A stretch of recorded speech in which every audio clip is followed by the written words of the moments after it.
سلام، امروز میخوایم بریم دانشگاه نیشانتاشی رو از نزدیک ببینیم. با ما همراه باشید. خب ما رسیدیم به دانشگاه نیشانتاشی، با همدیگه بریم تو. اوگو آکادمی نماینده مستقیم دانشگاه نیشانتاشی هستش و ما امکانی رو داریم که با 70% بورسیه تحصیلی براتون پذیرش بگیریم. بریم که با این دانشگاه بیشتر آشنا بشیم.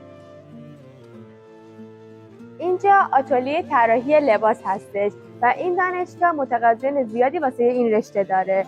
رشته طراحی لباس در 2 مقطع لیسانس و فوق لیسانس و به 2 زبان انگلیسی و ترکی در این دانشگاه ارائه میشه.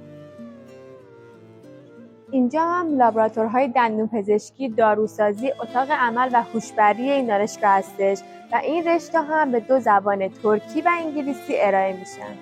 ما الان تو استودیوی ضبط صدای دانشگاه نیشانتاشی هستیم و دانشجویان برای ضبط برنامه‌های رادیویشون از این استودیو استفاده میکنن. این دانشگاه همکاری نزدیکی با آجون مدیا داره. واسه همین رشته‌های سینما و رادیو رو به صورت تخصصی ارائه میده. خب اینجا هم کتابخونه دانشگاه نیشانتاشیه، ولی از اونجایی که سال تحصیلی هنوز شروع نشده کتابخونه خیلی خلوته.